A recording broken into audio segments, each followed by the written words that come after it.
ආයුබෝවන්. ඉතින් බයෝ ඉගෙන ගන්න ළමයින්ට ඔන්න තවත් වීඩියෝ එකක් ගෙනාවා. ඔයගොල්ලෝ තුන්වෙනි පාඩමේදී ඉගෙන ගන්නවා ටෙරෝෆයිටා වංශය ගැන. ටෙරෝෆයිටා වංශයේ තියෙන ප්‍රධාන ශාකය තමයි නෙෆ්‍රොලෙපිස්. ඉතින් ටෙරෝෆයිටා වංශයේ සමාජිකයෙක් නෙෆ්‍රොලෙපිස් සමාජිකයෙක්ව පෙන්වන්න තමයි මම ඔයගොල්ලෝ ක්ලාස් එකේ වෙලාවේ. එතෙන් තවත් ඔයගොල්ලෝ පේනවා මේ ඉතින් නෙෆ්‍රොලෙපිස් ගණයට අයත් තව ශාකයක්. මේ කොළ ටික පේනවා ඇති ඔයගොල්ලන්ට අර පත්‍රිකාත් එක්කම. ඒ වගේම විශේෂයෙන් මට පෙන්වන්න ඕන කතාව තමයි මෙන්න මේක. ඔයගොල්ලෝ ඉගෙන ගන්නවා මේ කුණ්ඩලාකාර ප්‍රාග්පත්‍රණය කියලා එකක්. මේ තියෙන අවස්ථාව. කුණ්ඩලයක් කියන්නේ සාමාන්‍යයෙන් අර නිකන් කැරලි ගහිලා තියෙනවා වගේ කියන එක තමයි කුණ්ඩලයක් කියන්නේ.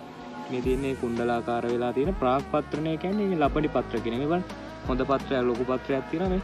ලපඩි පත්‍රයක් කුණ්ඩලාකාර ප්‍රාග්පත්‍රණය පෙන්නනවා. එතකොට මේක ඇවිල්ලා සනාල ශාකයක්. ඒ වගේම තවත් කතාවක් තමයි මේගොල්ලොන්ගේ මේ උදරීය පැත්ත. මේ පත්‍රවල උදරීය පැත්ත ඔයගොල්ලෝ දකින්න පුළුවන්. මෙන්න මේ විදිහට සෝරස කියලා જાතියක්. ඒතකොට සෝරස කියන්නේ කසුවකින් ආවරණය වෙලා තියෙන බීජාණු දානි.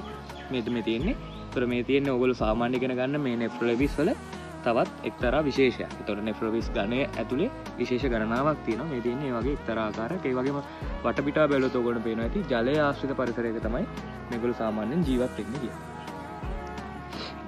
ඉතින් මේ වගේ තවත් වීඩියෝස් ඔයගොල්ලෝ බලන්න ඕන නම් අනිවාර්යයෙන්ම බයොලොජි ලෙසන්ස් විත් ද්‍රිශ්‍ය YouTube නාලිකාවත් එක්ක එකතු වෙන්න. ඒ වගේම අපේ පන්තිත් එක්ක එකතු වෙන්න ඕන නම් මේ පල්ලෙහෙන් දිස්සෙන නම්බර එකට WhatsApp මැසේජ් එකක් දාන්න.